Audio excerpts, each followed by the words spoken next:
رسوله الكريم اما بعد اعوذ باللہ من الشیطان بسم اللہ الرحمن الرحیم ربنا آتنا فی الدنیا حسنہ وفی الآخرۃ حسنہ وقنا عذاب النار صدق اللہ مولانا العظیم۔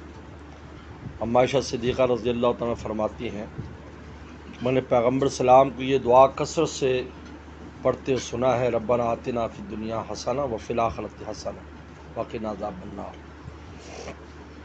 اصل میں دنیا اور آخرت دونوں اللہ تعالیٰ کی ملکیت ہیں اور اللہ مالک ہے اس کی،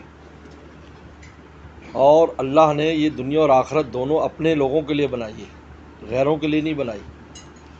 اپنے لوگوں سے مراد جو ایمان رکھتے ہیں، دنیا بھی انہی کے لیے ہے، آخرت بھی ان کے لیے۔ لیکن دنیا چونکہ دار آزمائش ہے، اس وجہ سے یہاں پر غیروں کو بھی برداشت کیا جاتا ہے تاکہ آزمائش اور امتحان پورا ہو۔ جس طرح امتحانی سینٹر میں صرف ہوشیار بچے نہیں ہوتے، کمزور لوگ بھی ہوتے ہیں، 2 نمبری کرنے والے بھی ہوتے ہیں، نقل کرنے والے بھی ہوتے ہیں۔ اس طرح اللہ نے دنیا میں کافروں کے لیے بھی گنجائش رکھی ہے، جو اللہ کو نہیں مانتے ان کے لیے بھی گنجائش رکھی ہے۔ لیکن دراصل دنیا ہے ایمان والوں کی، اس لیے جب ایمان والے نہیں رہیں گے تو قیامت آ جائے گی، پھر اللہ تعالیٰ نظام کو باقی نہیں رکھیں گے، کیونکہ جن کے لیے تھی وہ ہے ہی نہیں۔ یہ حدیث میں آتا لا تقوم الساعہ، قیامت قائم نہیں ہوگی حتیٰ یقال فی الارض اللہ اللہ، جب تک اللہ اللہ کرنے والے ہیں یعنی اللہ کو ماننے والے ہیں قیامت نہیں آئے گی۔ قیامت مانا اس کائنات کو فنا کر دیا جائے گا، ختم کر دیا جائے گا۔ تو دنیا کی حسنہ مانگی، حسنہ سے مراد ہے خوبصورت دنیا، یعنی دنیا میں جو خوبصورت چیز ہے وہ مانگی ہے، ہر چیز، کیونکہ دنیا میں ہر چیز میں کچرا بھی ہے اور اچھی چیز بھی ہے، دنیا کی ہر چیز ایسی ہے۔ آخرت میں ایسا نہیں ہے، وہاں تو ہر چیز جنت کے اعلیٰ ہی اعلیٰ ہے، لیکن یہاں کچرا مال بھی ہے، ہم دیکھتے ہیں ہر چیز میں دیکھتے ہیں، یہاں تک ہیرے جواہرات سونا چاندی بھی لے لیں اس کے اندر بھی آپ کو کچرا مال بھی ملے گا، اچھا مال بھی ملے گا۔ تو فرمایا کہ دنیا ہر ایک میرے ایمان والوں کے لیے، ساری دنیا نہیں ہے کہ ہر چیز لے لیں، حسنہ ان میں جو کوالٹی والی ہے نا وہ آپ لوگوں کے لیے کوالٹی، اس لیے ربنا آتنا فی الدنیا حسنہ۔ اب حسنہ کی تفسیر خود رسول اللہ نے فرمائی کہ اس میں حلال کاروبار ہے، تمہارا جائز کاروبار، یہاں سے شروع فرما رہے ہیں، جائز کاروبار، اعمال صالحہ کی توفیق، نیک اولاد، نیک بیوی، عزت احترام کی زندگی، صحت، یہ ساری چیزیں رسول اللہ نے شامل کی حسنہ میں، کہ اس میں تاکہ دنیا میں بھی جب ایمان والا رہے تو اچھا رہے وہ۔ یہ حدیث شریف میں آتا ہے کسی مومن کو اجازت نہیں ہے کہ اپنے آپ کو ذلیل کرے، ایسا کوئی کام کرے جس سے اس کو ذلت ملے۔ یہ رسول اللہ نے پہلے سے منع کیا، ابھی آپ نے ایسا کام نہیں کرنا کہ جس سے تمہیں ذلت کا سامنا کرنا پڑے، اس لیے کہ یہ تم اللہ کے خلیفہ ہو، دنیا میں نمائندے ہو، تو تمہاری تذلیل کے پیچھے کس کی تذلیل ہوتی؟ جس کا بیٹا ذلیل ہو تو باپ تک بات جاتی ہے یا نہیں؟ خاندان کا ہو تو خاندان تک بات جاتی ہے۔ یا ایمان والے تو اللہ تعالیٰ کے فرمایا یہ سب میرا کنبہ ہے، میرا قبیلہ ہے، یہ سارا جو مجھے مانتے ہیں، لہذا حسنہ ہے، اس میں عزت کی زندگی بسر کرنا بھی ہے۔ ایسے کام نہ کرو جس سے تمہیں ذلتوں کا سامنا کرنا پڑے، اور رزق حلال کماؤ، تم حکم دیا کمانے کا۔ القاسم حبیب اللہ کا حبیب اللہ ہے۔ مفتی تقی صاحب دامت برکاتہ میں آسٹریلیا گئے تو کسی نے کہا کہ حضرت یہ جو مرغی مشینوں سے ذبح ہوتی ہے، جس میں جو ذبح بھی نہیں ہوتی، کاٹ دیتے ہیں ویسے، وہ $4 کی ملتی، اور یہ جو ہینڈ سلاٹر ہوتی ہے، ہاتھ سے ذبح کرتے ہیں یا مشین سے بھی کرے تو اس میں آدمی اس کے اندر پش کرتا ہے ہر وقت جب جانور آئے، تو وہ حلال ہے، وہ $6 کی ہے، $8 کی، وہ ڈبل قیمت ہے۔ تو اب ہم کیا کریں؟ تو ہم نے بڑی خوبصورت فرمایا کہ دنیا میں برانڈ کی قیمت نہیں ہے، تو ہم جوتی کیوں نہیں خریدتے، ہم کپڑے کیوں نہیں، یہ برانڈ چاہیے، وہ کہتا ہے جی ڈبل قیمت کا، جی لیں گے، برانڈ جو ہے بھائی یہ حلال ہونا بہت بڑی برانڈ ہے، یہ اللہ تعالیٰ کی برانڈ ہے، اس لیے مہنگی ہے تو کیا ہوا، ہے تو حلال نا، تو سبزی کھا لو، دال کھا لو، اگر نہیں خرید جاتی، کچرا مال ہمارے لیے نہیں ہے، یہ کافروں کے لیے، اس لیے وہ سور بھی کھاتے ہیں، ہر چیز گند کھاتے ہیں، دنیا کا ہر گند وہ کھاتے ہیں، ہمارے لیے ایسا نہیں ہے۔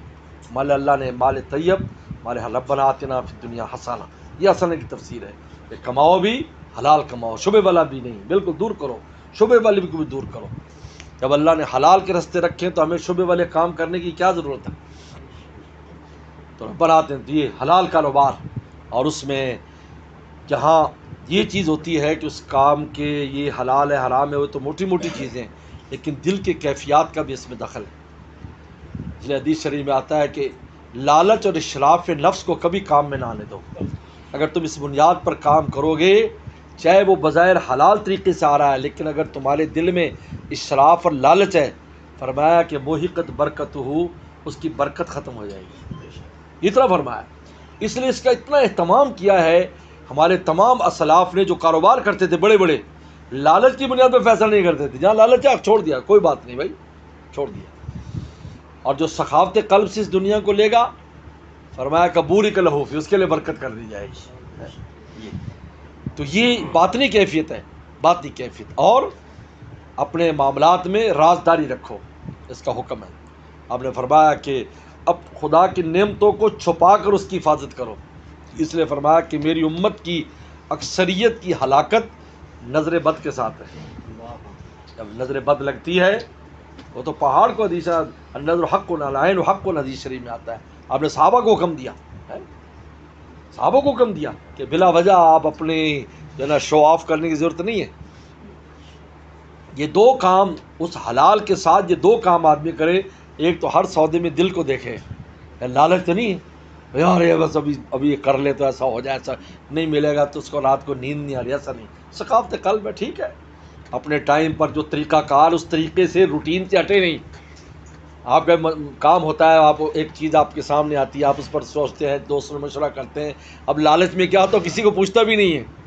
جتنے لوگ بھی لالچ کی بنیاد پر کسی جگہ پھنسے ہیں، ان سے پوچھ لو کسی سے مشورہ کیا، کہا کہ نہیں اس نے مجھے پٹھایا، میں نے کہا یار بالکل ٹھیک ہے، اور اٹھا کے سارا پیسہ اس کے آ گیا. اگر کسی بھائی بند سے مشورہ کیا تھا، کبھی بھی یہ نتیجہ نہ نکلتا ہے.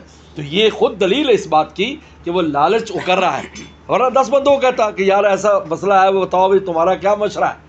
مجھے کراچی سے ایک دوست نے فون کیا، وہ 20-25 لاکھ روپے اپنی گاڑی میں رکھ کے اسی طرح کی ایک فراڈ کمپنی میں دینے جا رہا تھا، جو کہتا ہے راتوں رات ڈبل شاہ ہو جاتا ہے.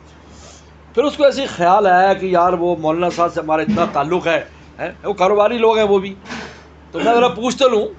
تو مجھے فون کیا، میں نے کہا ابھی یہیں سے ریورس کر لے گاڑی، یہیں سے ریورس کر. تو وہ سارا کاروبار ایسے ہی کرتا ہے. کہ نہیں جی اس میں تو مشورے ہوتے ہیں، یہ ہوتا ہے وہ ہوتا ہے، کبھی ابا سے پوچھ رہے ہیں، بھائیوں سے، یا وہ لوگ فیلڈ کے لوگ ہیں، یار ایسا سودا آیا ہوا ہے یار کیا کرتے ہو آپ. تو میں نے کہا یہاں اس کی فون کال پر تم اتنے وہ ہو گئے، ابھی واپس جاؤ. اور وہی ہوا کہ 1 مہینے کے بعد وہ کمپنی فراڈ ہو گئی، بھاگ گئی. تو آج تک شکریہ ادا کرتا ہے حضرت، وہ تو پیسے تو آپ نے پورے میرے ایسے ہی بچا دیے، بلکہ میں تو اوروں کو بھی لے کے جا رہا تھا، وہ بھی میری گردن میں ہونے تھے. تو فرمایا کہ اشراف نفس سے نہ کرو کام کو، دل کے لالچ. اور دوسرا، اپنے معاملات میں بلا وجہ لوگوں کو دخیل کرنے کی ضرورت نہیں ہے. ہاں جن کی ضرورت ہے اس کو ضرور بتاؤ. جیسے آپ کا کاروباری منشی ہے، یہ ہے وہ ہے، وہ تو انوالو ہے. لیکن جو انوالو میں ان کو کہنے کی کیا ضرورت ہے. لوگ کہتے ہیں جی ہم نے جی آج اتنے کما لیا، آج اتنے کما لیے. میں نے کہا آج کر کہہ کے دیکھ لو اور کل اتنے کما کے دکھا دو آپ مجھے، تو پتہ چل جائے گا کہ آپ کماتے ہو. یعنی تمہارے سودے کا رسول اللہ نے ہمیں ہدایات کی ہے. آپ اس لیے تو اللہ کا شکر ہے، اللہ نے، میں تو اتنا اس پر غور کرتا ہوں کہ اللہ تعالیٰ نے پیغمبر السلام کی ایسی ذات ہمیں دی ہے جن نے تجارت بھی کی ہے.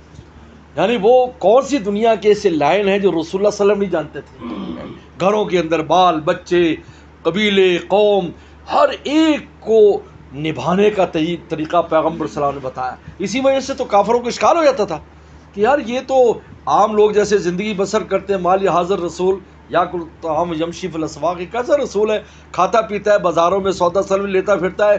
یہ رسول تو ہو کہ بس ایک طرف بیٹھا ہو اور بس اللہ اللہ ہو اور کوئی کام نہ ہو. نہیں، اللہ تعالی نے ہمیں اسوہ حسنہ دیا کہ نہیں بھائی ایسا رسول ہے کہ جو زندگی کا ہر کام تمہیں پتہ چلے گا کہ ہم نے کیسے کرنا.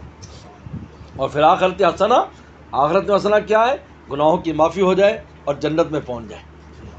وقنا عذاب النار، عذاب النار دوزخ کی آگ سے بچا. اس کی تفسیر میں لکھا ہے کہ چونکہ 2 حسنہ مانگی دنیا اور آخرت کی، لہذا وقنا عذاب النار کا مطلب ہے کہ دنیا میں بھی ایسے حالات کہ جو ہمیں جلا کر رکھ دے اس کی حفاظت کر، اور آخرت میں دوزخ سے ہماری حفاظت کر.